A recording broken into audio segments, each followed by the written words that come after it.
ಸರ್ಕಾರ ಮತ್ತು ಕೆಪಿಸಿಎಲ್ ವಿರುದ್ಧ ಪ್ರೊಟೆಸ್ಟ್ಗೆ ವಿದ್ಯಾರ್ಥಿಗಳು ಮುಂದಾಗಿದ್ದಾರೆ.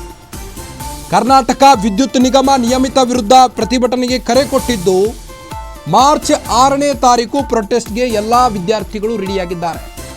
ಸರ್ಕಾರದ ವಿರುದ್ಧ ಮುಗಿಬೀಳಲು ಪ್ರತಿಭಟನೆಗೆ ವಿದ್ಯಾರ್ಥಿಗಳು ಮುಂದಾಗಿದ್ದು, 2018ರಲ್ಲಿ ಸುಮಾರು 622 ಹುದ್ದೆಗಳಿಗೆ ನಡೆಸಿದ್ದ ಕೆಪಿಸಿಎಲ್ ಪರೀಕ್ಷೆಯಲ್ಲಿ ಅಕ್ರಮ ಕಂಡು ಬಂದಿದ್ದ ಹಿನ್ನೆಲೆಯಲ್ಲಿ ವಿದ್ಯಾರ್ಥಿಗಳು ತೀವ್ರ ವಿರೋಧವನ್ನು ವ್ಯಕ್ತಪಡಿಸ್ತಾ ಇದ್ದಾರೆ.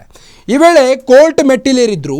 ಮರು ಪರೀಕ್ಷೆ ನಡೆಸುವಂತೆ ಕೆಪಿಸಿಎಲ್ಗೆ ಕೋರ್ಟ್ ಆದೇಶ ನೀಡಿದ ಬೆನ್ನಲ್ಲೇ 2024ರಲ್ಲಿ ಮರು ಪರೀಕ್ಷೆ ನಡೆಸಿತ್ತು. ಅಕ್ಟೋಬರ್ನಲ್ಲಿ ತಾತ್ಕಾಲಿಕ ನೇಮಕಾತಿ ಪತ್ರ ನೀಡಿ ಸೈಲೆಂಟ್ ಆಗಿದ್ದು, ಅಂತಿಮ ನೇಮಕಾತಿ ಪತ್ರ ನೀಡಲು ಮೀನಾಮೇಷ ಎನಿಸ್ತಾ ಇತ್ತು.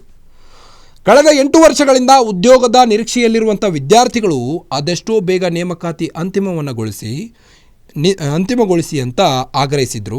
ಈ ಮೂಲಕ ಮತ್ತೆ ಪ್ರತಿಭಟನೆ ಮೂಲಕ ಕೆಪಿಎಸ್ಗೆ ಬಿಸಿ ಮುಟ್ಟಿಸಲು ಸಿದ್ಧತೆಯನ್ನು ಮಾಡಿಕೊಂಡಿದ್ದಾರೆ.